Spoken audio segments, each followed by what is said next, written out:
இல்லை உங்கள் முகத்தெல்லாம் நான் பார்க்கணும் அப்படிங்கிறதுக்காக லைட் போட சொல்கிறேன். அவங்க எல்லாம் லைட் போட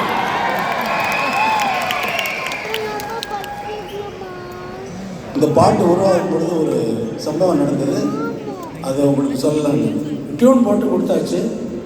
வாலி சாரை கடந்த எல்லா பாட்டையும் ராஜா சாரே ஓகே பண்ணுறாரு. நம்ம ஓகே நம்ம எதுவுமே சொல்ல மாட்டேங்கிறோம் அப்படின்னு சொல்லிட்டு கம்பெனிக்குள்ளே ஒரு பேச்சுவார்த்தை ஒரு தர்க்கம் போயிருந்தது. வாலி சாரை கடத்திட்டு போயிட்டாங்க. ஒரு இடத்துக்கு தனியாக கூப்பிட்டு போயிட்டு 3 நாள் வச்சு இந்த பாட்டை எழுதி கொண்டு வந்தாங்க. எப்போவுமே வாலி சார் வரும்பொழுது பாக்கெட்டில் இந்த பாக்கெட்டில் ஒரு 4 பல்லவி, இந்த பக்கம் ஒரு 4-8 சரணம் எல்லாம் எழுதிட்டு வருவார். அப்போ கமல் சாரும் வாலி சாரும் வர்றாங்க. வந்து வர்றப்போ நான் வந்து இருக்கிறேன் என்கிட்ட காட்டுறாரு வாலி சார். நான் ஒவ்வொரு பேப்பராக பார்த்துட்டு அப்படி எப்படி பக்கத்தில் எடுத்து வைக்கிறேன். என்ன ஒன்றுமே ஓகே. கமல் சார் நின்றுட்டே இருக்கார். உட்காருங்க, நீங்கள் உட்காருங்க. இல்லை நீங்கள் பாருங்கள்.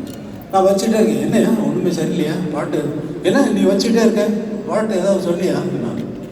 ஆனால் எல்லாம் சரியாக இருக்குண்ணா, பாட்டு நல்லா கரெக்டாக மீட்டர்லாம் கரெக்டாக இருக்கு.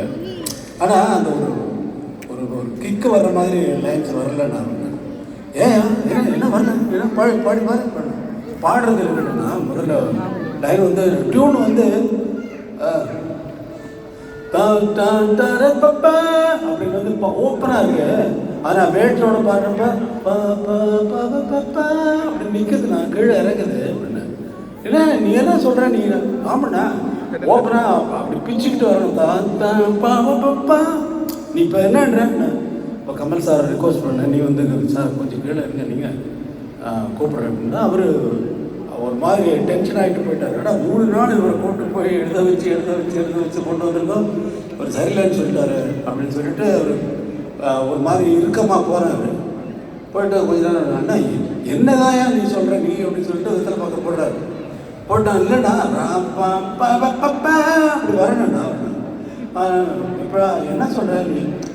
ஒரு சொன்ன கையை வச்சா அப்படின்னு ஒரு கையை வச்சாங்க. இப்போ ராஜா கையை வச்சான்னு வச்சுருவான் அப்படின்னாரு. அண்ணா அவர் எப்போவுமே ஓகே பண்ணுறதுக்காக என் பேரை சேர்ந்துருவாரு. ராஜா அண்ணா இந்த ராஜாங்கிறது மட்டும் வேண்டாம், கையை வச்சாங்க வச்சுக்க, அதுக்கு முன்னாடி வேலை ஏதாவது போட்டுருக்காங்க. ஏ உலகத்தில் பாப்புலராக இருக்கிறவனோட பேரை நான் வைக்கலைன்னா நான் முட்டாளியா? இந்த படத்தில் வந்து கமல் பேர் வந்து ராஜா. அப்போ ராஜா கையை வச்சா வச்சுக்கோங்க அப்படின்னு சொல்லிட்டு வச்சு எழுதுன. ராஜா கையை வச்சா அது ராங்கா போனதுலேன்னு வந்து கமல் சாரை கூப்பிட்டேன்.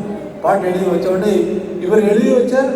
4 பல்லவி 8 சரணம் எல்லாத்தையும் தூக்கி இந்த பக்கம் போட்டிருக்கு. அவர் வந்தார். வந்த உடனே ராஜா கையை வச்சானோடனே அவருக்கு அப்படியே பிரைட் ஆகிடுச்சு. ஃபேஸெல்லாம் பிரைட் ஆகிட்டு ரொம்ப பிரைட் ஆகிட்டு ரொம்ப சந்தோஷப்பட்டார். நல்ல பாப்புலர் சாங் கிடச்சிருச்சுன்னு. ரெக்கார்டிங்கில் அதை விட ஆர்கெஸ்ட்ரேஷன்ஸ் எல்லாம் வந்த உடனே வந்து அவர் அந்த மாதிரி ஒரு கதை இந்த பாட்டுக்கு இருக்கு. கதை இல்லை, நிஜ சம்பவம். ஸ்டோரினா சும்மா அடிச்சு விடலாம். நிஜ சம்பவத்தை அடிச்சு விடலாமா? அப்படி ஆட்களே இருக்காங்க.